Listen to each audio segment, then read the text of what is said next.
Bismillahirrahmanirrahim. Assalamualaikum warahmatullahi wabarakatuh. Bihamdillahi wassalatu wassalamu ala rasulillah wa ala alihi wa sahbihi wa mawalah wa la hawla wa la quwata illa billahi wa ba'du. Kita lanjutkan kajian kita, masih membahas Kitabul Jami', dan kita masuk pada hadis ke-10, hadis dari Ma'qil ibn Yasar radhiyallahu anhu. Kita baca hadisnya.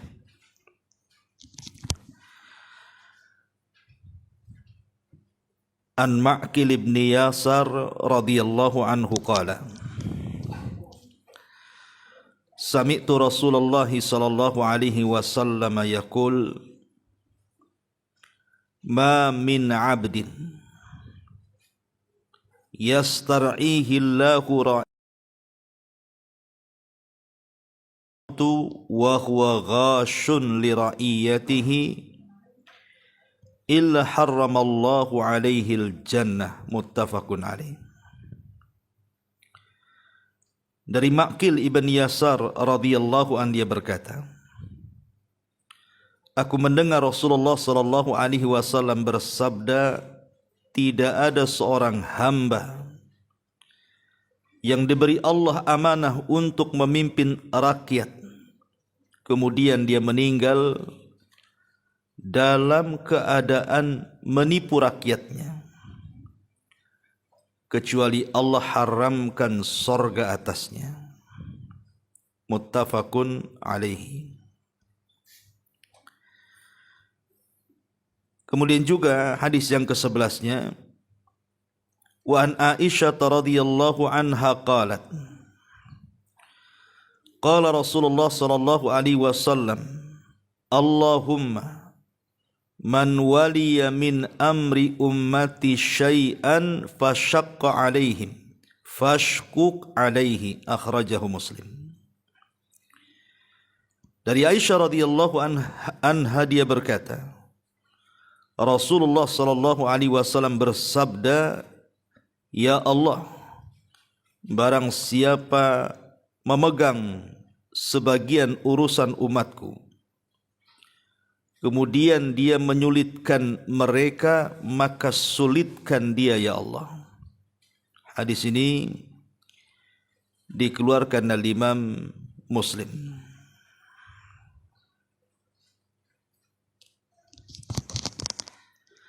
Ma'asyiral muslimat yang dimuliakan Allah Subhanahu wa taala, hadis ini bicara soal ancaman keras terhadap para penguasa yang curang,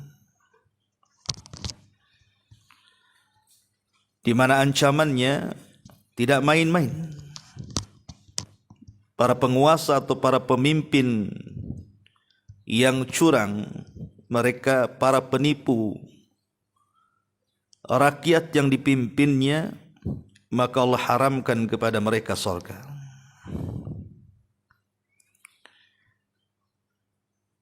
Ma'asyiral muslimat yang dimuliakan Allah Subhanahu wa taala,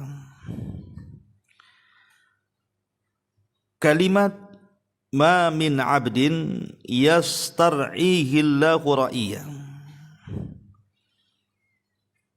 tidaklah seorang hamba diberi amanah oleh Allah Subhanahu wa taala untuk menjadi pemimpin. Maka ungkapan ini menunjukkan makna umum. Jadi tidak mesti pemimpin negara. Jadi mencakup kepada pemimpin yang mungkin tingkatnya lebih kecil dari pemimpin negara, sampai kepada pemimpin dalam rumah tangga. Jadi mulai dari pemimpin dalam rumah tangga, atau mungkin lingkup kecil di atasnya seperti RT, RW, lurah, naik lagi ke camat, naik lagi ke wali kota, gubernur, sampai menteri, sampai kepada presiden, maka masuk pada ayat ini, pada hadis ini, bahwa siapapun yang diberi amanah oleh Allah untuk memimpin, kemudian dia curang dalam kepemimpinannya, kecuali Allah Subhanahu wa taala akan haramkan atasnya surga. Ada beberapa faedah yang kita bisa petik dari hadis ini. Pertama, dalam hadis ini terdapat ancaman keras terhadap para pemimpin yang tidak memperhatikan kepentingan orang-orang yang dipimpinnya, di mana mereka menjadi pemimpin itu hanya memperhatikan pribadinya saja, tidak pernah memperhatikan masyarakatnya. Dengan kata lain, pemimpin-pemimpin yang justru menyusahkan masyarakat, tidak pernah memberikan kemudahan kepada masyarakatnya, kepada rakyatnya, baik terkait agamanya atau terkait dunianya. Terkait agama, boleh jadi mungkin dia membuat aturan-aturan yang menyulitkan kaum muslimin untuk beribadah. Umpamanya, dilarang untuk sholat, dilarang untuk mengumandangkan azan keras-keras, menyulitkan untuk ibadah kepada Allah Subhanahu wa taala. Atau dalam urusan dunianya, mengambil hak-hak rakyatnya tetapi dia tidak pandai untuk membalas hak rakyatnya. Dia menuntut rakyatnya untuk membayar pajak umpamanya, walaupun hukum pajak sendiri jelas. Tetapi setelah kemudian rakyatnya memberikan uang-uang pajak mereka kepada pemerintah, tidak ada timbal baliknya. Justru uang-uang itu dikorupsi, masuk ke kantong-kantong pribadi mereka, sementara kesejahteraan rakyatnya tidak dipenuhi.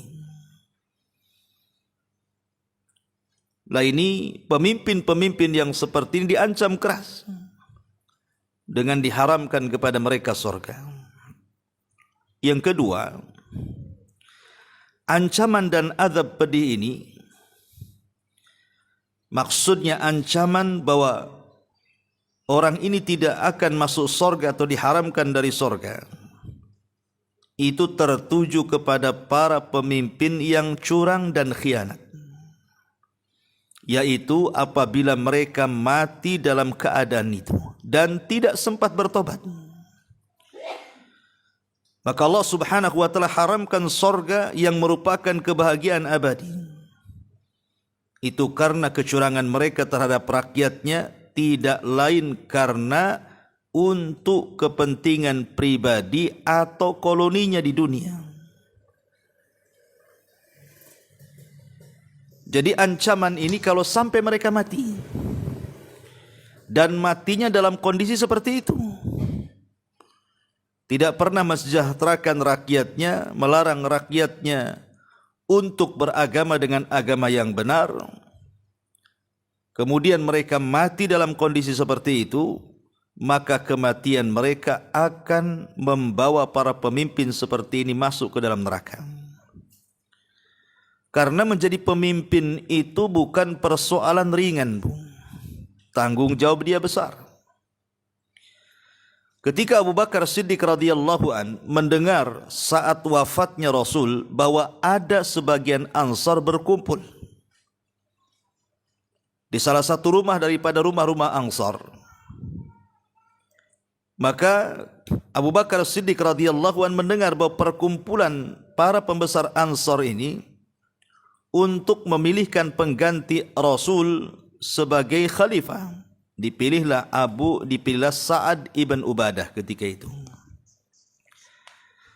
Sementara jasad Nabi SAW belum dikebumikan, belum diurus.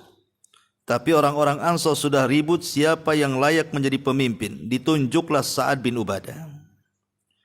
Terdengar perkara ini kepada Abu Bakar. Maka Abu Bakar Siddiq radhiyallahu an menggandeng Umar dan Abu Ubaidah ibnul Jarrah. Kemudian mendatangi pertemuan yang diadakan orang Ansar ini. Maka Abu Bakar Siddiq radhiyallahu an menjelaskan kepada mereka bahwa kepemimpinan itu harus dari Quraisy, bukan dari Ansar. Bukan tidak ada alasan Abu Bakar mengatakan seperti itu, karena dia mendengar Nabi SAW bersabda, al-a'immatu min Quraisyin, bahwa tampuk kepemimpinan itu jatuh ke suku Quraisy. Artinya jatuh kepada orang-orang muhajirin, bukan Ansar. Ansar itu adalah para penolong, para menteri-menteri dan penasihatnya saja. Akhirnya kemudian mereka pun manut dengan Abu Bakar karena dia membawakan hadis Nabi. Sementara para sahabat itu sami'na wa ata'na. Mereka mendengar apa yang dikatakan Rasul dan melaksanakannya. Ketika kemudian mereka hendak memilih Abu Bakar Siddiq radhiyallahu an untuk menjadi pemimpin, Abu Bakar mundur. Dia tidak mau. Justru dia mempersilahkan orang yang di sampingnya Umar bin Khattab dan juga Abu Ubaidah ibnul Jarrah. Kata Abu Bakar, pilihlah dua orang ini. Maksudnya Umar dan Abu Ubaidah. Karena keduanya layak untuk menjadi pemimpin. Tetapi ketika Umar bin Khattab radhiyallahu anhu disebut namanya, dia pun mundur dan mengatakan, aku tidak layak menjadi pemimpin sementara ada Abu Bakar yang menjadi bawahanku. Baiatlah Abu Bakar. Akhirnya Umar langsung menggenggam tangan Abu Bakar, berbaiat, disusul dengan Abu Ubaidah dan disusul dengan para pembesar yang lainnya. Resmilah Abu Bakar dibaiat secara khusus. Baru kemudian setelah itu dibaiat secara umum di Masjid Nabawi, disaksikan semua para sahabat. Dari sini kita lihat bagaimana Abu Bakar menolak dan Umar pun menolak. Karena tahu menjadi pemimpin itu bukan sembarang. Kalau dia menjadi pemimpin yang adil, maka dia akan mendapatkan pahala orang-orang yang dipimpinnya sebanyak orang-orang yang dipimpinnya. Dia akan menanggung dosa.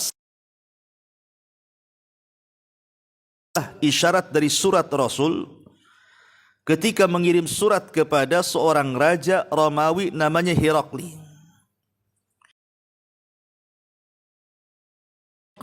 Pembesar Romawi itu, dia mengatakan Bismillahirrahmanirrahim. Surat ini datang dari Muhammad, hamba Allah dan utusan Allah, tertuju kepada Herakli pembesar Romawi. Aslim taslam, masuklah kau ke dalam Islam. Kalau tidak, maka engkau akan menanggung dosa orang-orang Arisiyin. Arisiyin itu artinya kaumnya Herakli.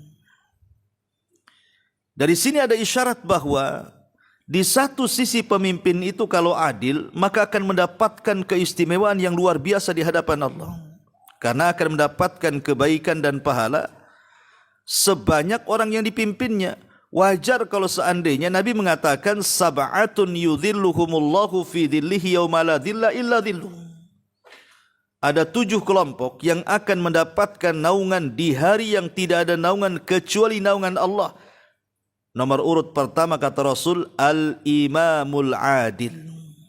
Manusia yang akan mendapatkan naungan pertama, merekalah para pemimpin yang adil. Berarti para pemimpin yang berkhianat, mereka tidak akan mendapatkan naungan itu. Padahal naungan itu sangat dihajatkan, karena matahari di padang mahsyar itu diletakkan 1 mil di atas kepala. Lihat bagaimana sikap Abu Bakar, kembali kepada kisah, dan sikap Umar bin Khattab radhiyallahu anhu sama-sama menolak untuk menjadi pemimpin. Kalau di zaman sekarang mana ada kayak gitu, Bu? Yang ada dia jelek-jelekan lawan oposisinya. Jangan pilih dia, pilih aku, katanya. kemudian dia pun supaya mendapatkan kemenangan dalam kampanyenya, biasanya dia akan membuat 1000 janji.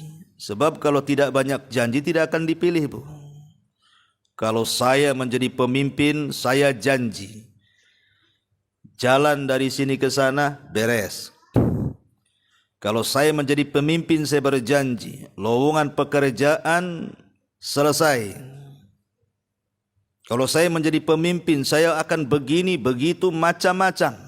Walaupun setelah diangkat menjadi pemimpin, terkadang satu janji pun tidak ada. Lah, mental-mental pemimpin yang seperti ini bahaya. Karena berakibat kepada kecurangan dalam kepemimpinannya. Makanya dalam Islam keras pemimpin-pemimpin yang curang, pemimpin-pemimpin yang culas dan tidak adil itu ancamannya tidak main-main. Diharamkan surga loh bagi dia. Makanya saya heran, di zaman sekarang justru berlomba-lomba orang itu ingin menjadi pemimpin. Entah di DPR, entah di MPR, entah di menteri-menteri dan sampai kepada presiden rebutan kursi. Mereka tidak paham di balik itu kalau dia adil memang dapat pahala besar. Tapi umumnya yang namanya pangkat jabatan itu adalah fitnah, ujian yang Allah berikan kepada seseorang. Kalau dia tidak tahan duduk di kursi itu, maka dia pasti tergelincir. Karena memang godaannya berat menjadi pemimpin itu. Ma'asyiral muslimat yang dimuliakan Allah Subhanahu wa taala, ini yang kedua. Jadi ancaman dan azab yang pedih itu ditujukan kepada pemimpin yang curang, yang apabila mati tetap dalam kondisi curang. Kemudian yang ketiga, banyak hadis yang menunjukkan bahwa perbuatan curang para pemimpin itu termasuk dosa besar. Termasuk dosa besar dan termasuk tindakan kemaksiatan yang sangat bahaya. Karena dampak buruknya akan menimpa dan menjalar ke pihak-pihak lainnya. Makanya Imam Ibnu Battal berkata, jadi ancaman keras terhadap para pemimpin yang zalim ini, barang siapa yang menyia-nyiakan orang-orang yang ia beri amanah untuk mengurusnya, atau ia mengkhianati mereka, maka ia akan dituntut pada hari kiamat. Lalu bagaimana mungkin ia mampu untuk melepaskan diri dari kezaliman yang ia lakukan terhadap satu umat yang sangat besar? Lihat perkataan Imam Ibnu Battal. Ibu, kalau ibu berbuat jahat dengan saya, mendolimi saya, urusannya cuma saya dengan ibu saja. Ibu ambil uang saya, enggak dikembalikan. Nanti urusannya hanya pribadi saya aja pada hari kiamat. Tapi kalau seorang pemimpin mengambil uang rakyat, urusannya dia akan berhadapan dengan sebanyak rakyat yang dipimpinnya. Bayangkan Indonesia ini, berapa jiwa yang hidup di negeri kita ini? Bukan ratusan, ribuan, sudah jutaan. Kalau seandainya jutaan manusia ini datang menghadap Allah Subhanahu wa taala, kemudian menagih janjinya dengan mengatakan, engkau sudah zalimi kami di dunia, kau suruh kami bayar pajak, tiba-tiba uang itu tidak kembali untuk mensejahterakan kami, malah kau gunakan untuk jalan sana, jalan sini, berpoya-poya sana, berpoya-poya sini, tak jarang untuk kemaksiatan, untuk mabok, untuk judi, untuk zina dan begitu seterusnya. Apa enggak capek dia? Baru satu orang nuntut, ngasih pahala, datang lagi yang lainnya. Yang lainnya pergi, datang yang lainnya. Jutaan orang akan menghadang dia. Inilah yang disebut sebangkrut-bangkrutnya orang bangkrut, Bu. Sekalipun pemimpin yang seperti ini, mungkin dia ahli sholat, mungkin dia ahli sedekah, mungkin dia ahli zakat, mungkin dia ahli haji, atau ahli-ahli ibadah yang lainnya. Tapi kalau di waktu yang sama dia menzalimi rakyatnya, dia mengambil hak mereka, tidak memberikan amanah kepada orang yang berikan amanah kepadanya, dia akan berhadapan dengan manusia banyak tuh. dipastikan dia akan bangkrut pada hari kiamat. Sebagaimana Rasul mengatakan, atadruna mal muflisu hadil ummah. Tahukah kalian siapa orang yang bangkrut di tengah-tengah umat ini? Sahabat mengatakan, ya orang yang bangkrut ya orang yang gulung tikar usahanya wahai Rasul. Orang yang bangkrut orang yang enggak punya uang. Kata Rasul, bukan itu hakikat bangkrut. Tapi hakikat bangkrut, kata Rasul, seseorang datang menghadap Allah membawa segudang pahala salat, pahala zakat, pahala ini, pahala itu.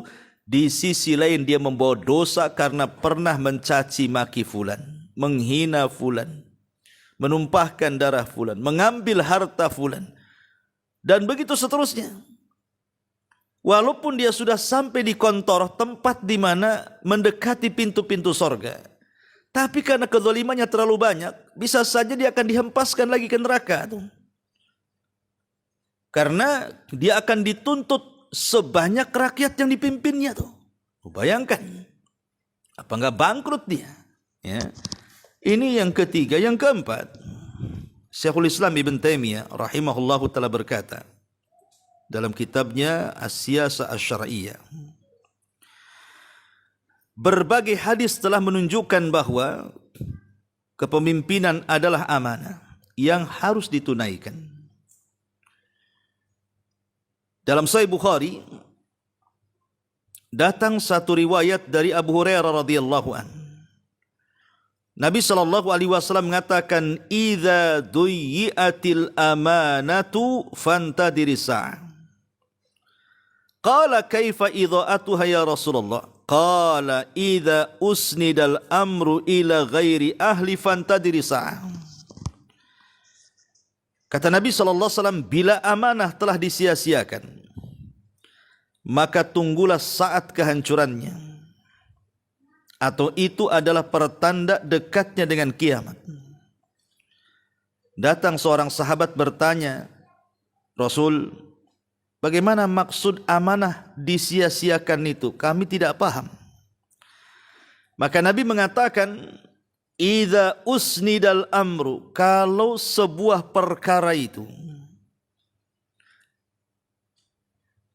idza usidal amru ila ghairi ahli, bila satu perkara itu dipercayakan kepada orang yang bukan ahlinya, dia tidak pandai memimpin, dia angkat jadi pemimpin, mau pula dia, bahkan dia mengatakan angkat aku, padahal dia tidak ada bidang di situ, dia tidak punya pengalaman, dia hanya ingin popularitas saja karena kebanyakan uang gitu ya. Fantadhiris sa'ah, maka tunggulah kehancurannya. Tunggulah kehancurannya. Karena kata Imam Ibn Taimiyah rahimahullahu ta'ala, para pemimpin ini adalah orang yang mewakili Tuhan, mewakili Allah terhadap hambanya. Jadi dia adalah wakil-wakil Tuhan yang ada di bumi. Jadi para pemimpin selain wakil Tuhan, maka dia wakilnya dari para hamba-hamba terhadap urusan mereka kan. Karena kita memilih pemimpin kan supaya urusan kita dipermudah. Makanya kita memilih pemimpin. Kalau tidak ada pemimpin kan susah nantinya. Jadi dua dia mewakili Allah terhadap hambanya untuk menerapkan hukum-hukumnya di permukaan bumi. Dan dia pun mewakili manusia untuk mengurus keperluan mereka dan urusan mereka. Jadi di sini ada dua perkara, ya. Wakil Allah terhadap hambanya artinya mengurus agama manusia, dan wakil bagi hamba-hamba Allah yang lainnya maksudnya mengurus urusan dunia. Yang satu urusan agama, yang satu urusan dunia. Jadi wakil Tuhan itu maksudnya supaya mengurus urusan agama, tapi wakil dari hamba-hamba yang lainnya maksudnya urusan dunia. Jadi dua tuh. Dia harus mengurus urusan agama, dia harus mengurus urusan dunia. Dia harus membuat undang-undang yang sesuai dengan syariat. Undang-undang perceraian, undang-undang rujuk, undang-undang waris, undang-undang pernikahan, undang-undang jual beli, dan begitu seterusnya. Ya. Ataupun pamannya urusan dunia, tentang makan, kesejahteraan makan rakyatnya macam mana, ya, pengadaan, mungkin kalau negeri kita ini sembakonya, berasnya, bumbunya, macam-macamnya ya, bla bla bla bla, macam-macam lah. Sampai ke urusan air, listrik, perizinan, macam-macam. Maksud dipermudah. Lah kalau seandainya kemudian mereka para pemimpin itu mempersulit urusan agama manusia, bahkan mempersulit urusan manusia yang lainnya, maka dia tidak layak mewakili Tuhan di permukaan bumi dan tidak layak mewakili hamba Allah untuk mengurus manusia yang lainnya. Karena dia tidak amanah. Dan amanah yang diberikan kepadanya, dia tidak sanggup untuk memikulnya. Negara dan tanda kehancuran negara itu pasti tanda dari tanda-tanda dekatnya kiamat. Kemudian yang nomor 5, masuk dalam masalah kepemimpinan diantaranya pengelolaan wakaf, menunaikan wasiat, menjadi wali atas anak kecil dan orang-orang yang tidak mampu. Jadi mencakup segalanya. Bukan hanya urusan ini saja, semuanya. Makanya kenapa dahulu di zaman Umar bin Khattab radhiyallahu anhu, Umar ini pernah jalan-jalan, Bu, di malam hari. Tiba-tiba dia melihat ada seorang ibu di dekat tendanya itu sedang merebus sesuatu dan anak-anak di sekitarnya menunggu hasil rebutan itu. Anak-anaknya masih kecil. Jadi Umar bin Khattab ini heran dengan ibu tadi. Kok dia merebus lama sekali, tidak matang-matang. Tiba-tiba didekati oleh Umar bin Khattab, rupanya yang direbus bukan nasi, bahasa kitanya bukan beras supaya jadi nasi, bukan singkong, bukan apa gitu. Yang direbus batu, Bu. Kalau ibu merebus batu, matangnya kapan, Bu? Sampai kiamat nggak matang-matang. Ya. Kenapa ibu ini kemudian merebus batu? Karena nggak ada yang mau direbus. Dia hanya mengelabui anak-anaknya saja supaya nunggu kelelahan kemudian tidur. Jadi ketika kemudian Umar lewat, heran kemudian bertanya, kenapa kau lakukan seperti ini? Tiba-tiba ibu ini mencela Umar. Padahal di hadapannya Umar, dia tidak kenal Umar. Dia mengatakan di hadapan Umar bin Khattab, dan dia tidak kenal siapa Umar. Dia mengatakan, demi Allah, kalau nanti aku mati katanya, maka akan tuntut tu si Amirul Mukminin Umar bin Khattab di hadapan Allah. Kenapa dia sampai menyengsarakan rakyatnya? Dia ngomong di hadapan Umar itu, padahal dia tidak kenal Umar. Dia mengatakan, kalau aku mati, kata ibu ini, akan kutuntut tuh Amirul Mukminin Umar itu di hadapan Allah. Kenapa bisa dia menyengsarakan rakyatnya, katanya. Umar bin Khattab radhiyallahu an langsung terenyuh. Masuk perkataan ibu itu ke dadanya. Tiba-tiba dia menangis dia. Kemudian Umar mengatakan kepada ibu, apa yang salah dari Umar bin Khattab kepadamu? Apa yang saya dari khalifah? Kenapa engkau begitu dendamnya kepada khalifah sampai akan menuntut dia di hari kiamat di hadapan Allah? Maka ibu ini mengatakan, tidakkah Umar mengetahui rakyatnya bahwa ada di antara rakyatnya yang masih kelaparan? Maka Umar mengatakan, bukankah Umar tidak tahu satu persatu di antara rakyatnya? Maka ibu ini mengatakan, kenapa dia harus menjadi pemimpin kalau dia tidak tahu satu persatu rakyatnya? Tetap aku akan tuntut dia pada hari kiamat. Maka Umar pun mengatakan, kalau begitu tunggu dulu. Pergi Umar. Kemana? Menuju Baitul Mal. Setelah masuk ke Baitul Mal, diambillah beberapa karung gandum, dipikulnya sendiri. Ketika itu Aslam pembantunya mengatakan, ya Amirul Mukminin, biar aku yang mikul. Kata Umar, jangan. Ini tanggung jawabku. Kata Aslam, biar aku yang mikul. Kata Umar, apakah engkau akan memikul dosaku juga? Katanya. Biarkan aku yang mikul. Lihat ketegasan Umar bin Khattab radhiyallahu anhu, tidak ada pada pemimpin di zaman sekarang. Karena pemimpin di zaman sekarang dilayani. Kemana-mana ada bahasa kasarnya bodyguardnya ya.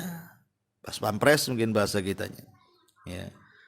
Dijaga ke sana kemari. Kalau beli-beli yang bawa ajudannya. Ya, kalau naik mobil yang nyopir ajudannya. Pokoknya dilayan. Pemimpin sekarang kan. Ya. Tetapi lihat Umar bin Khattab tidak mau dilayan. Ini tanggung jawab saya. Sampai dia mengatakan kalau engkau memikul berarti engkau memikul dosaku juga mau katanya. Akhirnya Aslam terdiam. Umar sendiri yang memikulnya. Kemudian mendekati ibu tadi.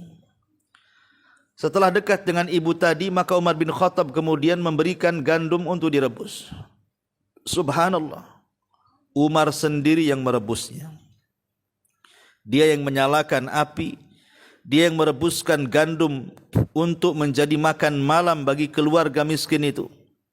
Sampai Umar bin Khattab merah pada mukanya karena tidak terbiasa dengan menyalakan seperti itu. Tapi ini tanggung jawab dia.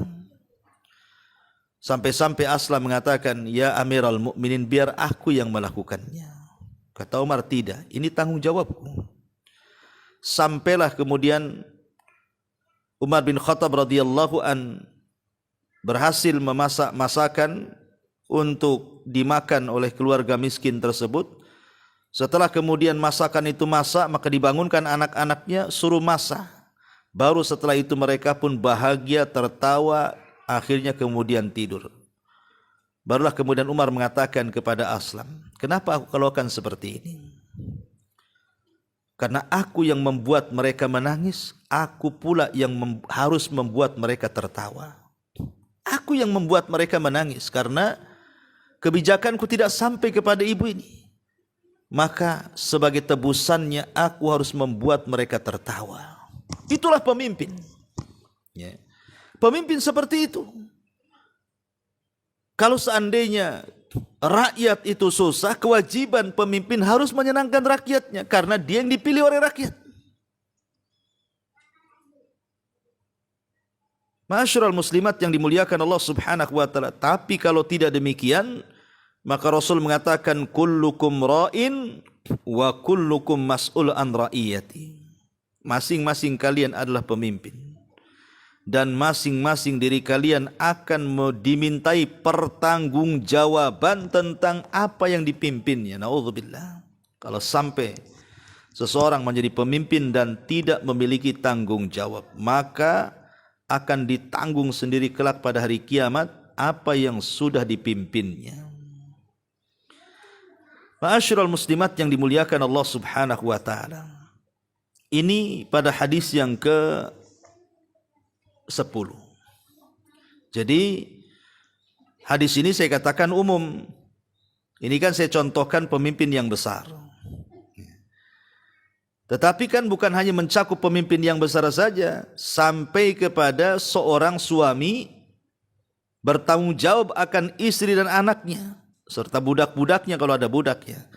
Istri pun pemimpin bagi anak dan harta suaminya. Ibu pun akan dimintai tanggung jawab. Karena seorang ibu juga umul madrasah, Bu ya. Ibu itu kan madrasahnya anak-anak.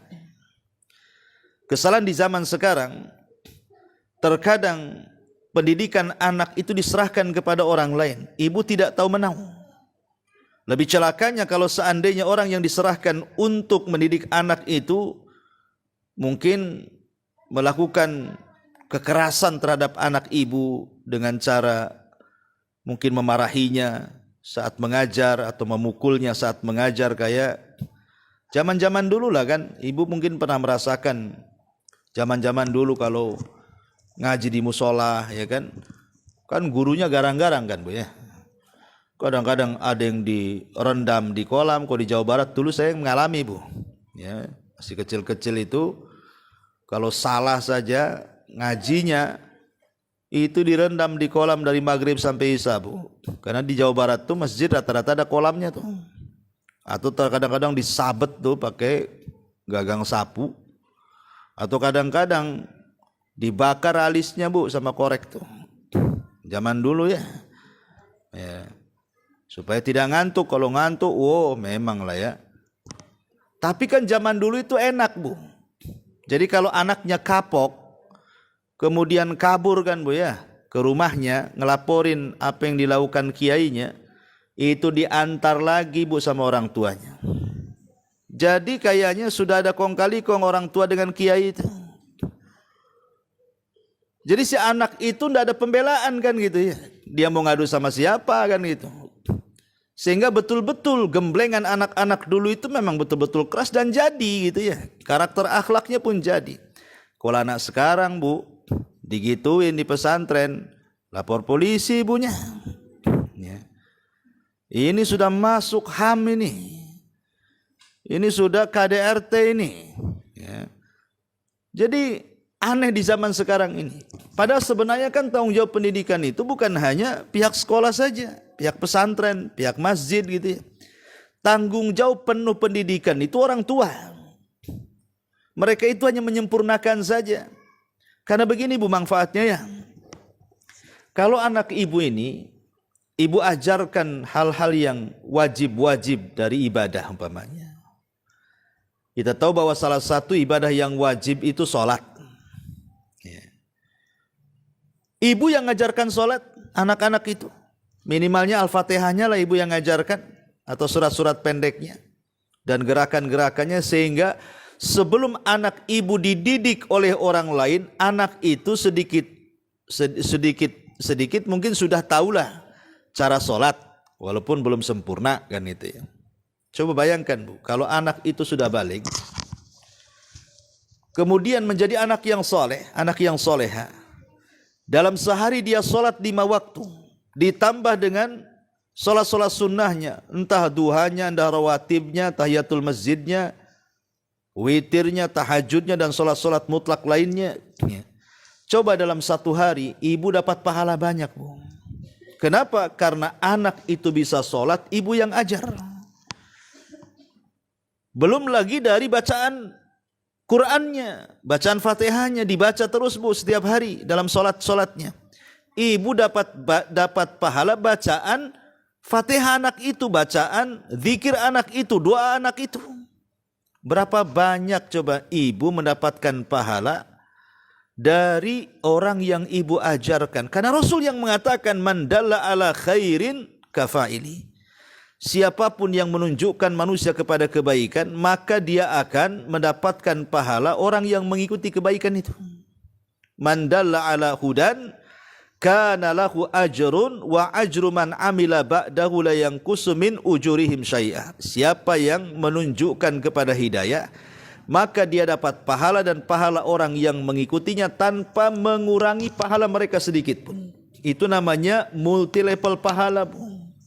Jadi setiap hari ibu dapat kiriman pahala dari anak ibu yang ibu didik sholat. Itu baru bab sholat, ibu.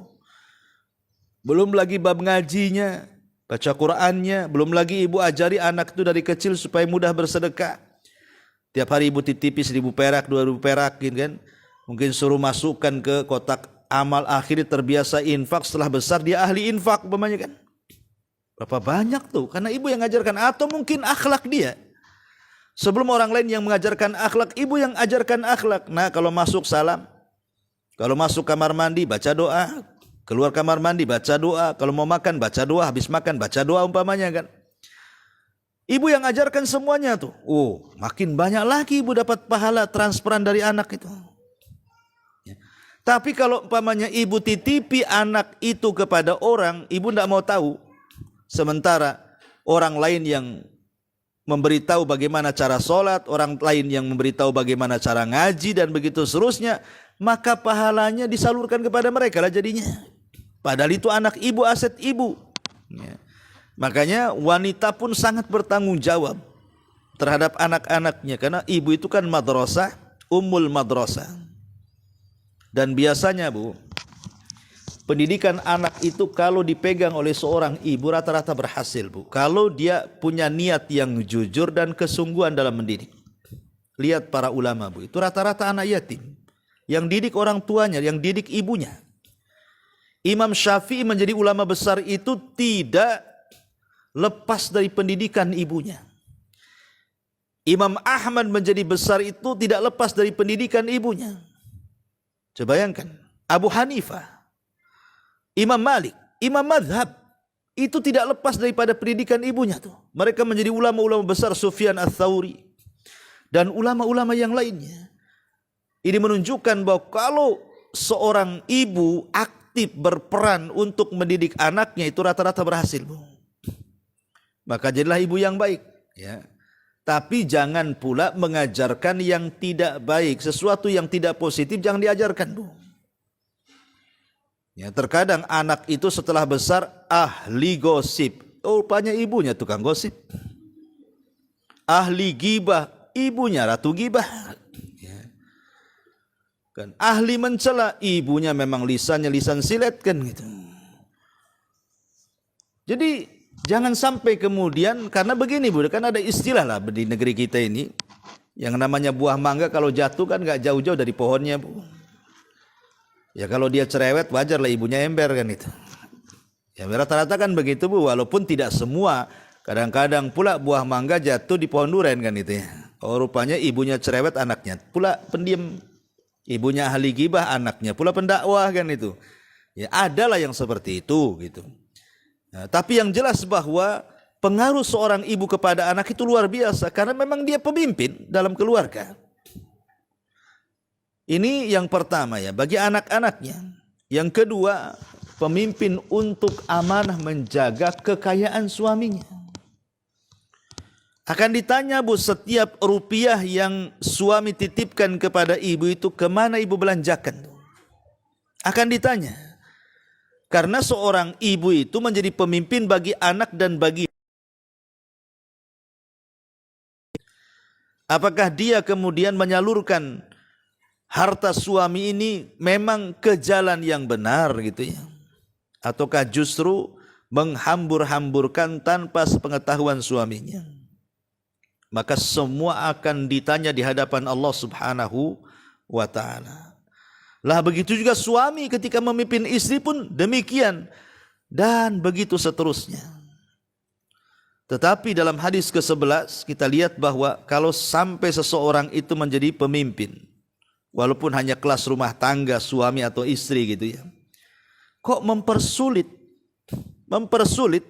bukannya mempermudah, maka kehidupannya akan dipersulit oleh Allah Subhanahu wa ta'ala. Seorang suami tidak mempermudah istri, maka akan dipersulit terus kehidupannya. Seorang istri justru mempersulit suaminya karena tidak amanah ketika diberikan harta, dihambur-hamburkan oleh dia. Kadang-kadang hanya untuk hidup hedonis saja kan begitu, untuk gaya-gayaan saja, meniru tetangganya ke salon, ikut ke salon, beli tas yang merek dari Amerika, padahal ada di Cina yang lebih murah umpamanya kan.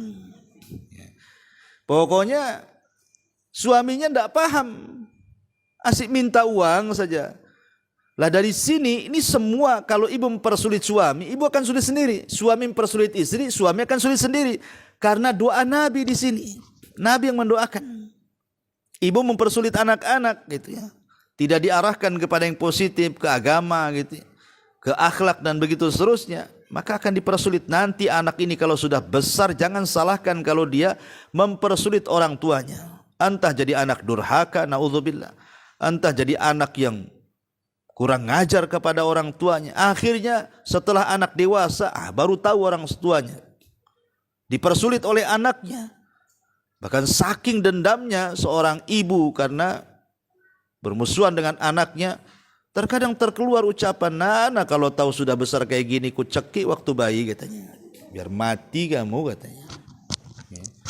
Jadi ada kemudian yang seorang ibu sampai melontarkan kata-kata itu kan, dipersulit oleh anaknya. Boleh jadi ketika anaknya masih kecil, ibu mempersulit dia, tidak mengarahkan ke agama, tidak mendidik akhlak dan begitu seterusnya. Jadi kama tadinu tudan. Apa yang kita usahakan, maka begitulah buah hasilnya. Tidak jauh-jauh dari usahanya. Kalau ibu menanam kebaikan, akan menuai kebaikan. Kalau ibu menanam keburukan, ya tuayannya juga pasti yang buruk. Nah inilah dua hadis yang penting untuk kita renungkan. Wallahu a'lam bishawab. Saya kira cukup sampai di sini. Baik, kalau ada yang bertanya silahkan.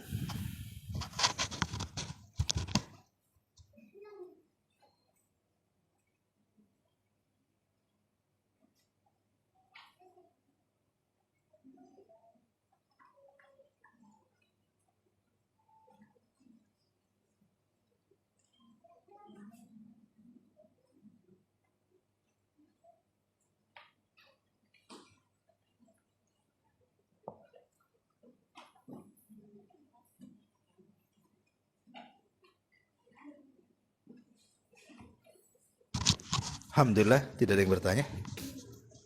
Mudah-mudahan ada manfaatnya. Kita tutup dengan doa kafaratul majlis. Subhanakallahumma bihamdika asyhadu an la ilaha illa anta astaghfiruka wa atubu ilaik.